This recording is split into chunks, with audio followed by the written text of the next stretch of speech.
성경 말씀을 같이 찾아서 읽어보시겠습니다. 이사야서 10장 20절, 21절, 10장 20절, 21절 말씀을 같이 읽겠습니다. 같이 읽어보시겠습니다.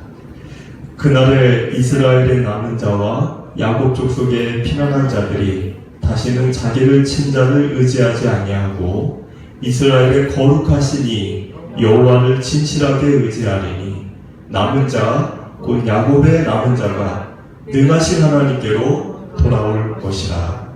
아멘.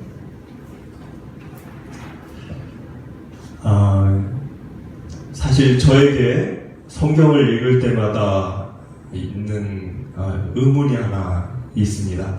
아마 여러분들도 그런 생각을 해보셨을 수도 있겠다라는 좀 생각이 드는데, 그 의문은 뭐냐면 왜 성경에서는 유독이 이스라엘 나라 이야기로 가득 차 있을까? 주인공이 꼭 이스라엘 같은 거죠. 어찌 보면 하나님은 이스라엘 사람들만 편애하시고 이스라엘 사람들만 특별히 각별히 이렇게 귀하게 여기신 것 같은 그런 느낌을 좀 받을 정도로 온통 이스라엘 이야기로만 가득 차 있는 것을 보게 됩니다.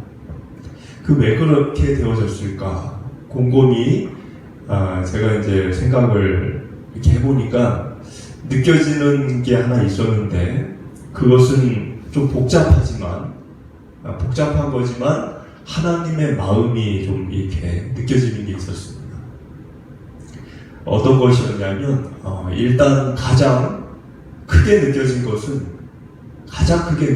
것은 하나님은 사람을 쉽게 포기하지 않으신다.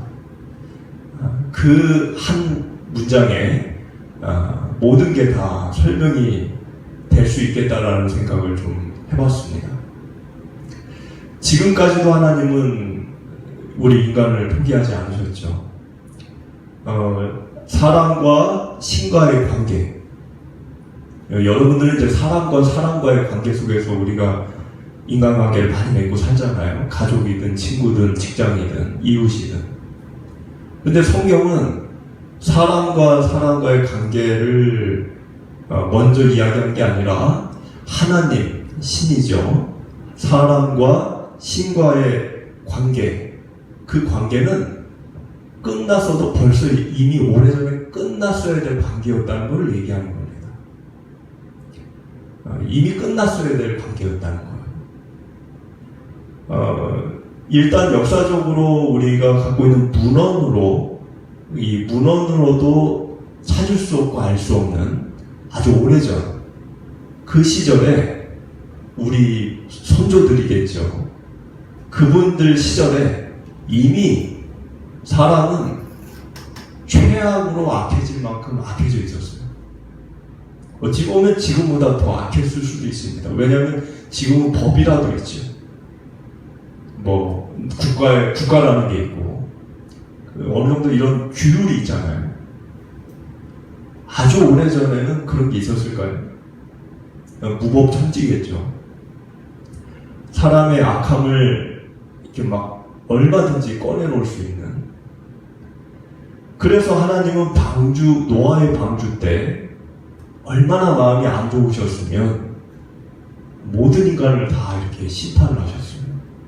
그 이후에도 바벨탑 이런 것도 하나의 심판이죠. 그래서 하나님은 사람들을 볼 때 엄청난 실망을 하셨고 엄청난 괴로움 가운데 빠지셨어요. 왜냐하면 사람들이 너무나 죄를 지으니까 그 사람들과의 관계가 이렇게 멀어져만 가는 거죠. 그래서 사람들은 바벨탑 이후에 온 세계 각지로 흩어져서 하나님을 믿은 게 아니라 정말 가장 멀어질 수 있는 그 끝까지 사람들이 치닫게 되고 하나님이 아닌 다른 거를 갖다가 이제 숭배하기 시작했고 하나님은 이제 쳐다도 보지 않는 그런 이제 역사로 이제 치닫게 됩니다. 뭐 우리나라는 뭐 그건 예외가 아니죠. 그래서 하나님은 이미 그 시절에 사람을 버려도 되는 거예요. 포기해도 뭐 우리 입장에서는 할 말이 없는 겁니다. 하나님이 버려도 되는 시절이 이미 오래전부터 있었다는 거죠.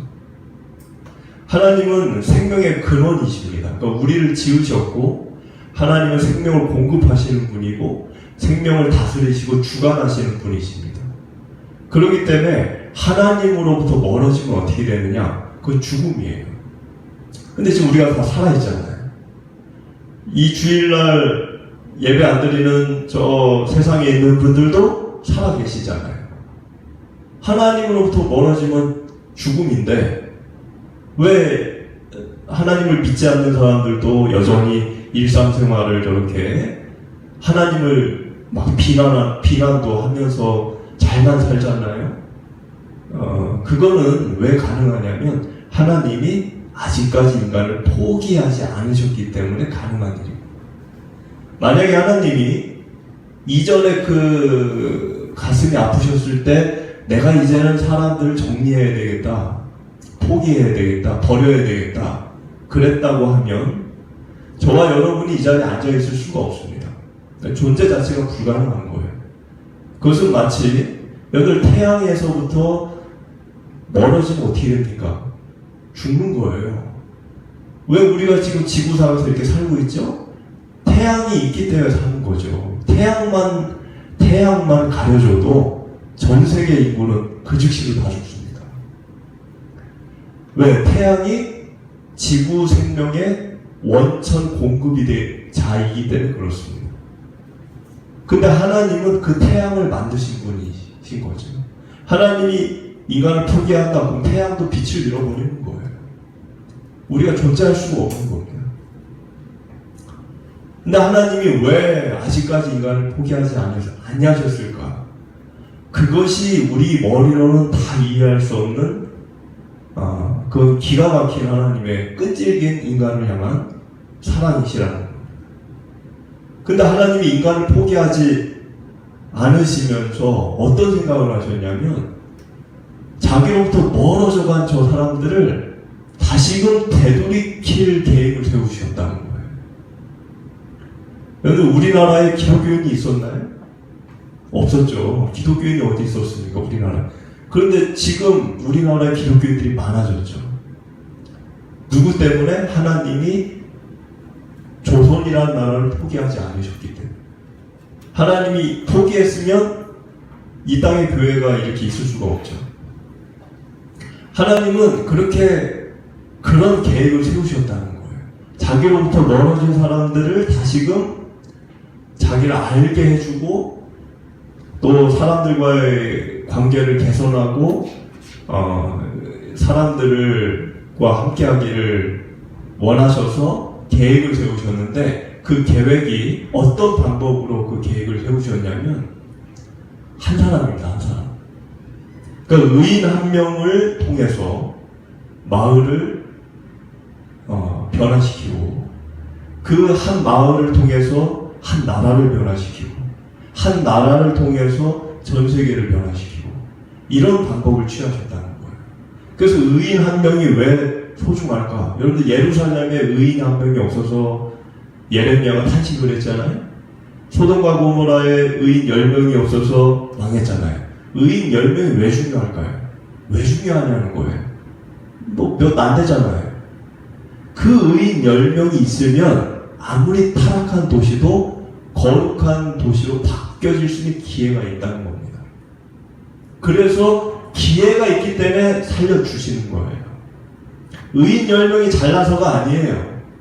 의인 한 명이 위대해서가 아닙니다. 그 한 사람, 그 10명이 그 도시를 거룩한 도시로 바꿀 수 있는 기회가 있기 때문에 유보를 시키는 거예요. 하나님이. 유보를, 심판. 여기 요나가 니느웨 가서 전도했죠? 그때 아수르에 의인이 있었습니까? 없었어요. 요나 하나예요. 한 사람이 그만큼 중요하다는 겁니다. 근데 그래서 하나님은 어떤 계획을 세우셨느냐? 가만히 생각을 해보니까 아브라함을 부르셨어요. 아브라함 한 사람을 불렀을 때 의인이 없었어요. 그 당시에. 아브라함밖에 없었어요. 그럼 하나님은 야, 이거 아브라함밖에 없네. 그러면은 이 세상을 그냥 줄을 놔버려도 돼요. 거의 끝난 거니까. 의인이 아브라함밖에 없으니까. 그냥 이제는 내가 사람들을 놔버려야 되겠다. 놔버려도 됩니다. 근데 그 한 사람을, 그 아브라함 그 한 사람을 통해서 전 인류를 구원시킬 계획을 세우셨다는 거예요. 그게 거의 불가능한, 우리 머리로는 거의 불가능한 일이죠. 근데 하나님은 그 불가능한 거를 가능할 수 있다라는 생각을 하셔서 아브라함을 선택하셨고, 그 아브라함을 통해서 이스라엘이라는 나라를 세우셨어요. 이스라엘을 편애하신 게 아니라 하나님은 그 방법을 취하셨다는 거예요. 이스라엘 한 나라를 통해서 전 세계 수많은 나라들을 이제 구원시킬 수 있는, 구할 수 있는 그런 도구와 쓰임을 받는 나라가 이스라엘이 되기를 원했다는 겁니다. 그렇게 되려면, 그렇게 정말 그 일이 이루어지려면 이스라엘이라는 나라가 먼저는 하나님이 누구시며 하나님이 어떤 분이시고 하나님이 무엇을 원하시고 계획하시는지를 먼저는 알아야 되는 거예요. 알아야 뭘 하나님의 그 보조를 맞춰서 하나님의 그 일을 수행할 거 아니에요. 그래서 이스라엘에게 율법을 주셨고 십계명을 주셨고 어릴 때부터 그걸 가르치게 했고 배우게 했다는 거예요. 그들이 먼저 하나님 뜻 안에 거하고 사는 사람들이 되어야지만 다른 나라, 중국 사람이든 한국 사람이든 미국 사람이든 어느 나라 사람들에게 그것을 하나님의 그 마음을 전할 수 있기 때문에 이스라엘 나라에게 먼저 트레이닝을 시키셨다는 겁니다. 그런데 인간이 얼마나 악한지 그 선택을 받은 그 이스라엘이 하나님의 그 뜻으로 세워지는 나라가 되는 일이 어려웠다는 거예요. 얼마나 힘드셨는지 몰라요, 하나님. 400년의 애굽의 포로 생활 뒤에 광야를 거쳐서 가나안에 정착을 시켜서 그리고 그들에게 복을 주시고 뭐 다윗 시대 때도 복을 주셨고 다 해주셨는데 그것이 이스라엘을 편해서가 아니라 왜 이스라엘만 그렇게 도우셨나? 이스라엘을 편해서가 아니라 그들이 하나님 앞에 온전히 서는 나라, 하나님 앞에 의롭고 거룩한 나라가 되어야지만 다른 나라를 그들이 하나님의 뜻 가운데로 다른 나라들이 올 수 있도록 그 역할을 할 수 있기 때문에 이스라엘을 도우셨다는 거예요. 그러니까 그 얘기는 이스라엘을 도왔다기보다는 전 인류 사람들을 포기하지 않으신 하나님의 마음이셨다는 거예요. 근데 이스라엘은 어떻게 했나요? 끝내는 하나님의 뜻을 저버렸어요. 왔다가 돌아왔다가 또 멀어졌다가 하나님께로 또 왔다가 또 하나님 싫어요 그러고 나갔다가 왔다 갔다 하다가 끝내는 하나님으로부터 멀어져 버렸어요. 그래서 하나님이 이스라엘 나라를 그 한 나라를 바로 세우는 일도 전능하신 하나님이시지만 이루지 못하신 거예요, 사실. 그래서 하나님이 말라기 이후에 침묵을 하셨어요. 무려 한 500년가량. 그 누구에게도 하나님 자신의 말씀을 전하지 않았어요. 여러분, 말라기에서 마태복음, 구약과 신약의 그 갭은 500년이에요. 아무것도 하나님이 하지 않으셨어요. 암흑의 시대라고도 얘기합니다. 왜 하나님은 아무것도 안 했을까요? 말라기 선지자 이후에 선지자가 없어요. 세례 요한이 오기까지. 하나님은 이스라엘에게 너무 큰 실망을 하셨고 그렇게 그 출애굽 때부터 그렇게 그 한 나라에 집중을 하셨는데도 수천 년이 지났는데도 이 나라가 도망만 가는 거예요. 도망만. 데려오면 도망, 데려오면 도망, 데려오면. 하나님이 이제는 그냥 너무나 힘들어서 침묵을 하셨어요. 괴로우셨겠죠. 그때 하나님이 아마 인간을 내가 포기해야 될까 이런 생각을 하셨는지도 모르겠습니다. 근데 하나님이 끝내는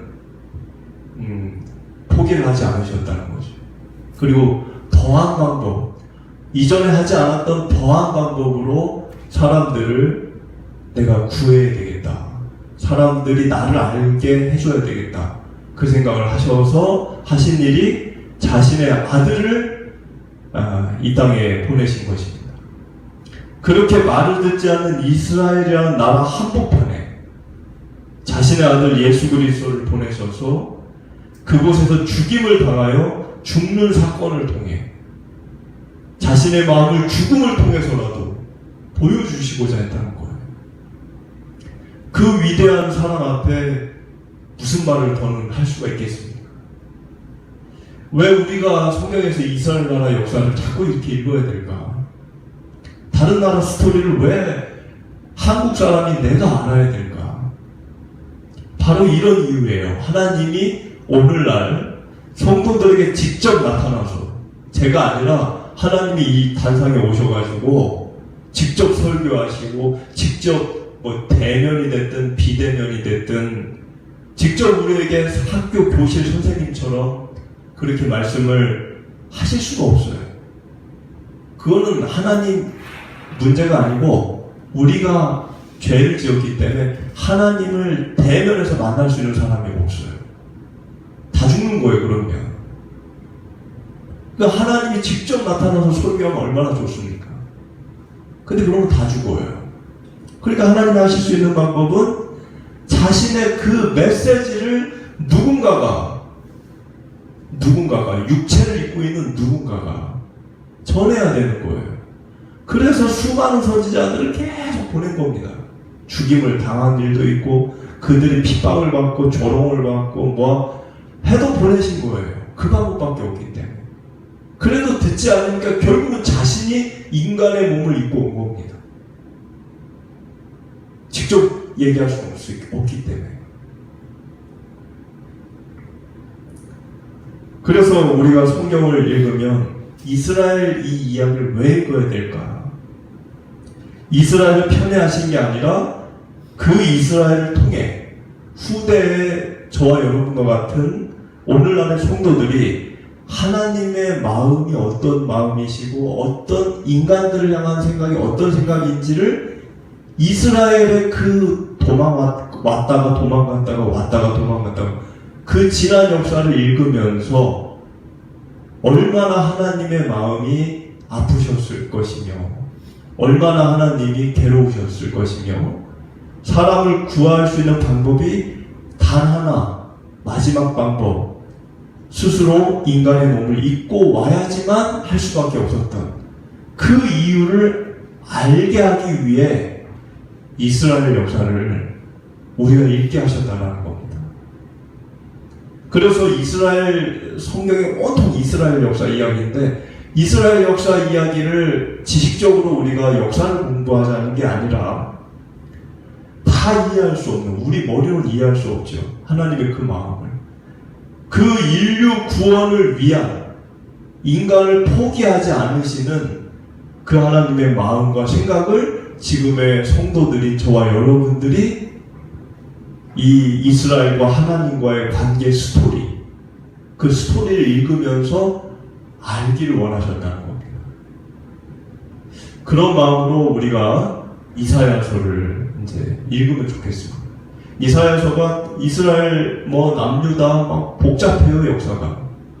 이거를 60장 가까운 이걸 우리가 이거 읽어 나가야 되는데 여러분들이 그러다 보면 아유 왜 자꾸 이스라엘 역사 이런 생각을 하실 수 있습니다. 그러나 이스라엘 역사보다 하나님이 우리 인간들을 끝까지 버리지 않으시는 그 참 기가 막힌 그 주님의 마음, 그 마음을 여러분들이 헤아리실 수 있게 되기를 소원합니다.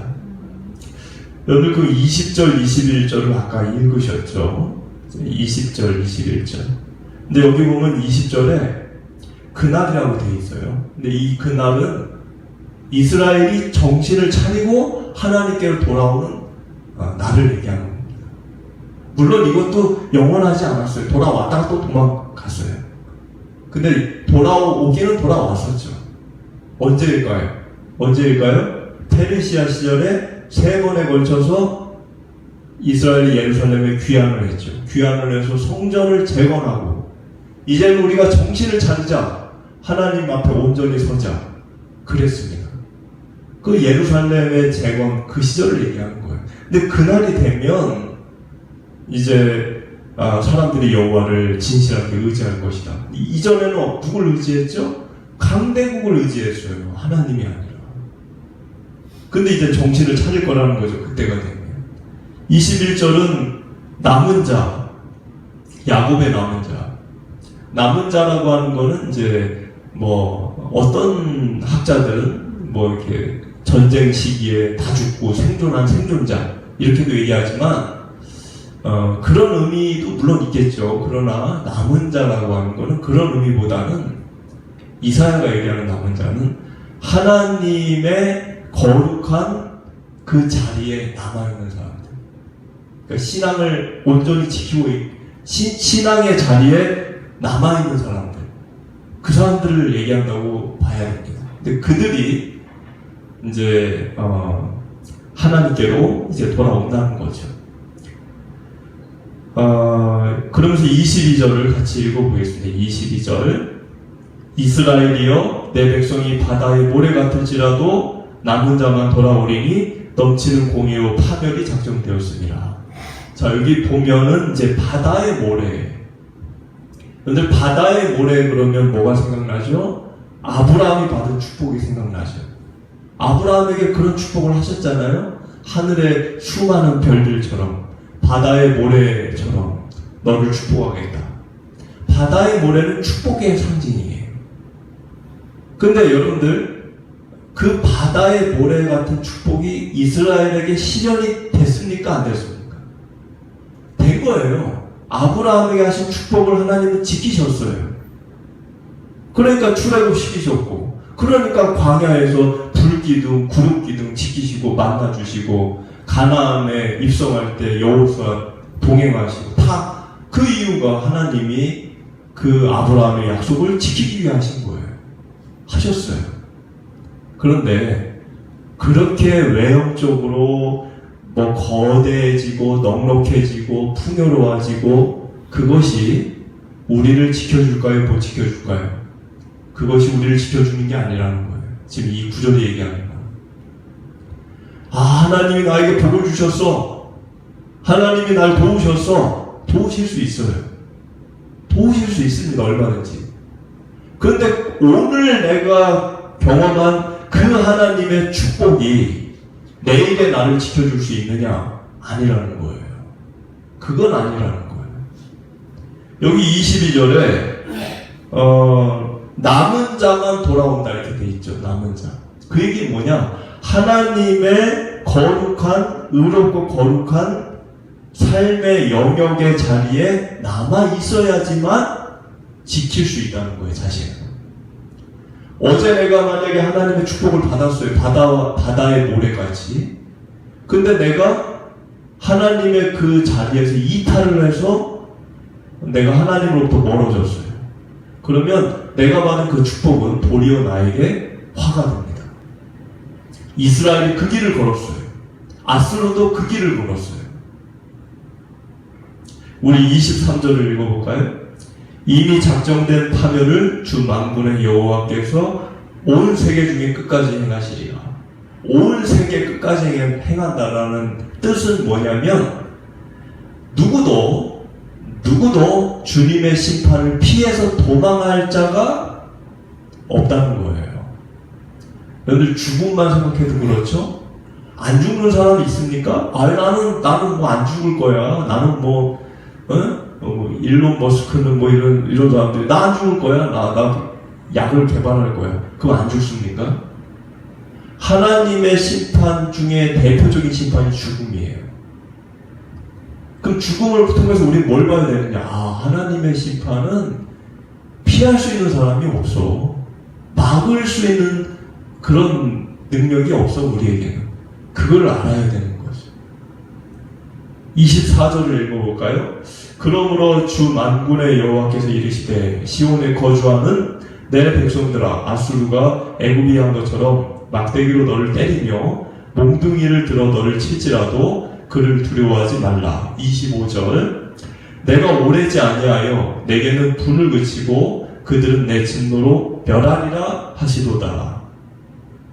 여기 보면은 24절에 예루살렘을 예루살렘이라고 말하지 않고 시온이라는 단어를 썼어요. 오늘 왜 시온이라는 단어를 썼을까요? 예루살렘을. 시온이라는 거는 예루살렘의 또 다른 칭호예요. 근데 이 시온이라는 말은 다윗을 연상케 하는, 다윗을 연상케 하는 단어입니다. 그 얘기는 뭐냐면 이스라엘이 지금 잘못된 길을 갔잖아요. 근데 그 잘못된 길을 가고 있는 이스라엘이지만 하나님은 너희들의 선조 다윗과 내가 맺었던 다윗의 언약, 나는 그걸 아직도 잊지 않고 있다는 거예요. 다윗의 언약이 뭡니까? 다윗 집을 영원히 견고하게 하실 것이다라는 약속을 하나님이 다윗에게 하신 적이 있었어요. 그건 하나님의 약속이에요. 인간과 인간의 약속이 아니고. 그거를 잘못된 그 후손들이 잘못된 길을 가고 있는 중이지만 하나님은 그거를 잊지 않았다는 거예요. 그 얘기 뭡니까? 너희들이 잘못된 길을 가지만 내가 너희들을 버리지는 않겠다. 다시 너희들을 회복시키겠다는 거예요. 왜? 다윗과 내가 맺은 언약이 기억하고 있다는 거예요. 근데 그 이야기는 이제 이스라엘을 뭐 축복해주고 그 얘기만 하는 게 아닙니다. 다윗이 하나님께 받은 축복은 사실은 한국, 미국, 일본 걔네들보다 이스라엘 너를 더 잘 살게 해줄 거야. 그런 이야기 정도로 한 약속이 아니고 다윗의 후손을 통해서 그 나라를 영원히 견고하게 하신다라는 약속인데 오늘 다윗의 혈통에서 태어나신 분이 누굽니까? 다윗의 혈통 후손으로 태어난 분이 예수님이에요. 예수님이 다윗의 후손으로 태어나셨어요. 그 예수님을 통해서 하나님 자신이 꿈꾸시던 나라, 어떤 나라입니까? 이제는 사람들과 죽음도 없이 고통도 없이 아픔도 없이 사람들과 얼굴과 얼굴을 마주보면서, 지금 우리가 하나님을 마주보고 사는 게 아니잖아요. 그런데 하나님이 원하시는 건 뭐냐면 하나님과 인간이 대화를 나누고 하나님과 인간이 얼굴과 얼굴을 마주보면서 고통도 죽음도 아픔도 없는 그런 곳에서 영원히 함께 사는 걸 원하셨는데 그 일을 누구를 통해 이루고자 계획하셨죠? 다윗의 후손으로 태어난 예수 그리스도를 통해 그 일을 이루고자 했다는 거예요. 그러니까 다윗에게 하신 그 언약은 종국적으로는 다윗의 후손으로 이제 요셉과 마리아의 아들로 예수님이 태어나셔서 그분이 우리 인간들의 죄를 짊어지고 죽으심으로 우리가 하나님께로 갈 길이 열려지고 그래서 하나님의 나라가 영원히 존속되어지고 유지되는 것을 이루시겠다는 약속이에요. 그런 약속을 하나님은 이렇게 역사의 흐름 속에서 여전히 하나님은 이스라엘에게만 관심이 있는 게 아니에요. 아까도 제가 말씀했다시피 이스라엘이 하나의 도구고 모든 인간들을 포기하지 않으셨다라는 생각을 중간중간 이렇게 비치시는 겁니다. 26절을 읽어보겠습니다. 만군의 여호와께서 채찍을 들어 그를 치시되 오랫바위에서 미디안을 쳐 죽인 것 같이 하실 것이며 막대기를 드시되 바다를 향하여 애굽에게 하신 것까지 하실 것이라. 여기 그 글을 친다고 돼 있죠. 글을. 그는 누굽니까? 여기 아수르를 얘기하는 거예요. 그러니까 아수르를 하나님이 심판하시는데 누구처럼? 미디안처럼, 애굽처럼. 오렛바이라고 하는 거는 예전에 사사시대에 기드온이 그 미디안을 미디안의 방백을 쳐 죽였던 장소예요. 그리고 이제 출애굽할 때 홍해 바다에 그 애굽의 장수 군인들이 수장당했잖아요. 그것처럼 아수르가 심판을 받을 것이다. 그 이야기를 한 겁니다. 27절을 읽어보겠습니다. 그날에 그의 무거운 짐이 내 어깨에서 떠나고 그의 멍에가 내 목에서 벗어지되 기름진 까닭에 멍에가 부러지리라. 기름진 까닭에 멍에가 부러진다. 이 말은 이 목이잖아요. 소. 우리가 소에다가 멍에를 이렇게 씌우잖아요. 뭐 옛날도 그렇게 했나봐요. 그런데 그 목에다가 이렇게 뭘 씌웠는지 그 목이 이 소가 살이 찌고 기름진 걸 영양진 걸 먹다 보면 살이 찌니까 이 목에 꼈던 멍에가 부러진다는 거죠. 그와 같은 일이 이스라엘 너희들에게 일어날 거를 얘기하는 거예요. 너희들이 지금은 엉망으로 살기 때문에 나에게 징계를 받겠지만 나중에 남은 자, 아까 남은 자 얘기했잖아요. 남은 자들이 정신을 차리고 야 이제 하나님께로 우리가 온전히 나아가자. 하나님께 회개하자. 우리 이제 거룩하게 살자. 그러면 하나님이 다시 축복을 주셔서 이스라엘의 목이 두꺼워지는 거죠. 살찌고. 그러니까 이스라엘을 결박했던 멍에들이 부서지는 일들이 일어난다는 거예요. 28절을 읽어보겠습니다. 그가 아야스에 이르러 미그론을 지나 믹마스에 그의 장비를 두고, 아야스는 어디냐면 말이 좀 생소하지만 여호수아가 그 여리고성 무너뜨리기 전에 아이성, 그 아이성이 아야성이에요. 같은 성이에요. 여기는 아야스라고 되어 있는데 여호수아서에 나오는 아이성을 얘기하는 겁니다. 그 아이성 남쪽에 미그론이 있어요. 그러니까 그 또 믹마스의 장비를 뒀다. 그 아수르가. 그러니까 무슨 얘기냐면 그 당시 전쟁을 하려면은 군사품, 뭐 식량도 있을 거고, 뭐 무기도 있을 거고 이런 게 있을 거 아니에요. 근데 그런 거를 전쟁을 체계적으로 하려면 개수를 해야 됩니다. 무기가 몇 개네, 식량은 몇 일치네, 이거 알아야 될 거 아니에요. 그래야 작전을 짤 거 아니에요.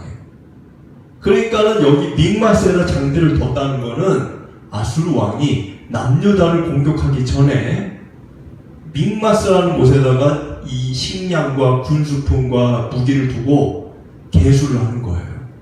야, 우리 몇 개 있다? 식량을 얼마치 있다? 남유다를 공략할 정도, 우리가 어느 정도 작전 기간을 가질 수 있겠다. 뭐 이런 것들을 이제 하는 거예요. 그 얘기는 뭐냐면 아수르가 남유다를 허술하게 공격한 게 아니라는 거예요. 아주 계획적, 그리고 체계적, 준비해서 공격을 했다는 이야기가 여기 들어가 있는 겁니다. 29절을 읽어볼까요? 산을 넘어 게바에서 유숙함에 라마는 떨고 사울의 기부하는 도망하도다. 그러니까 아수르는 여러분들 이스라엘보다 북쪽에 있는 나라예요. 그러니까 이제 북쪽에서 이렇게 우리 북한이 있듯이 북쪽에서 남하를 하는 거예요. 남하. 이스라엘 쪽으로. 그러니까 이 라마, 여기 29절에 라마라고 써있죠. 라마가 떨고 기부하는 도망가고 뭐 이렇게 돼 있는데, 이렇게 남하를 위에서 아래로 이렇게 내려오면서 도시들이 이제 제일 위에 있는 도시가 떨겠죠. 아수르가 온다. 네? 그러니까 떨겠죠. 근데 그 밑에 있는 도시는 어떻게 해요? 야, 우리 도망가자. 벌써 저기 왔대. 도망가자. 옛날 6.25 때 우리 피난 가지 않았어요. 저기 부산. 그러니까 도망가자. 그래서 이 기부하는 도망했다. 이렇게 기록이 되어 있는 겁니다. 30절을 보면 딸 갈리마 큰 소리로 외칠지어다. 라이사야 자세히들 지어다. 가련하다 너 아나돌시여. 말이 좀 생소하지만 세 개의 도시가 나와요. 갈림, 라이사야, 아나돗. 자, 그런데 여러분들 이 세 개의 도시는 예루살렘보다 위에 있는 북쪽 동네예요. 그러니까 예루살렘은 아직 안 왔어. 아직 안 왔어요. 아수르가.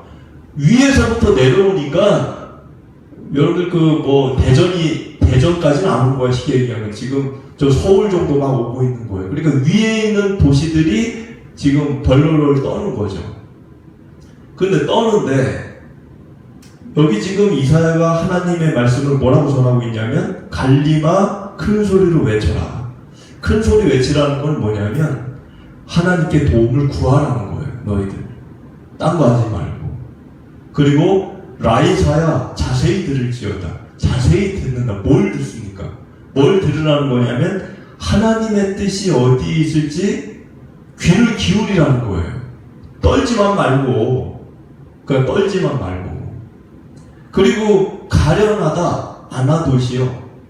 이 아나돗이 가련하다 그 말은 또 이 위에 있는 구절 하나님께 간구하지 않고 큰 소리로 부르짖지 않고 또 자세히 듣지 않고 하나님의 뜻이 뭘까 생각하지 않고 그러면 너희들은 가련하게 된다는 거예요.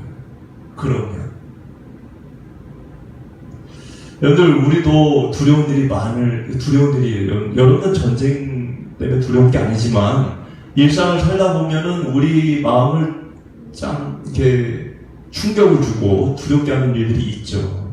근데 그럴 때 우리들의 반응을 한번 생각해 보세요. 여러분들이 하나님의 뜻에 귀를 기울입니까? 그럴 때 하나님께 부르짖습니까? 큰 소리로? 그러지 않으면 가련하다는 거예요. 지금 하는 이야기. 31절을 읽어보겠습니다. 만매나는 피난하며 개림 주민은 도망하도다. 그러니까는 만매나와 개림 주민들은 그냥 하나님께 부르짖고 하나님의 뜻이 뭘까 이런 걸 생각하지 않고 그냥 나 혼자 살아야 되겠다 그 생각만 하고 다 집 버리고 땅 버리고 그냥 도망만 간다는 거예요. 도망만. 이 완전히 혼란이죠. 혼란. 여러분들 저도 지금 1년 4개월째 접어들고 있는 우크라이나 전쟁을 보면 우크라이나 사람들이 얼마나 이 아비규환일까. 그거 참 비참하잖아요. 근데 그런 일들이 지금 유다에도 일어나고 있다는 거죠. 32절을 읽어보겠습니다. 아직 이날에 그가 노베소 쉬고 딸 시온산 곧 예루살렘 산을 향하여 그 손을 흔들리로다. 여기 노비라는 동네가 나와요. 마을 이름이죠. 근데 이 노브는 예루살렘 근처에 있는 감람산이에요. 벌써 이제 예루살렘 가까이까지 온 거죠. 벌써 다 도망가고 이제 예루살렘 부근까지 온 거예요. 근데 거기 감람산이 있어요. 예루살렘에 가면 거기가 노비예요. 근데 그 감람산을 가면 이 치악산 비로봉에 가면 원주가 이게 다 보이는지 모르겠지만 감람산 정상에 올라가면 예루살렘이 다 보여요. 이렇게 훤하게 다 보여요. 그러니까는 아수르 왕이 그 노베에서 쉰다고 돼 있죠.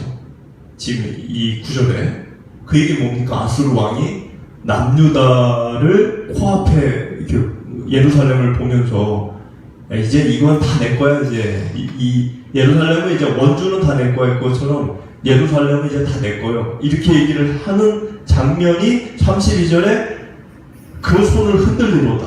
그 손을 흔든다. 손을 흔든다는 거는 이거 다 내 거야. 여러분들 손을 이렇게 보십시오. 이렇게 앞을 보면서 야 여기는 뭐가 있고 여기는 뭐가 있고 장수들에게 뒤에 있는 장수들에게 야 저기는 네가 가서 먹고 저기는 네가 가서 취하고 이러고 있는 장면이에요. 손을 흔든다. 다 내 거라는 거죠. 33절 읽어볼까요? 보라 주 만군의 여호와께서 혁족한 위력으로 그 가지를 꺾으시리니 그 장대한 자가 찍힐 것이요 그 높은 자가 낮아질 것이며 34절 쇠로 그 빽빽한 숲을 베시리니 레바논이 본능 있는 자에게 배임을 당하리라. 좀 말이 어려운데 내용은 단순해요. 뭐냐면 아수르가 먹기만 하면 돼요. 먹기만. 근데 먹는다 못 먹는다? 못 먹게 한다는 거예요. 누가? 하나님이. 남들한테는 힘이 없어요.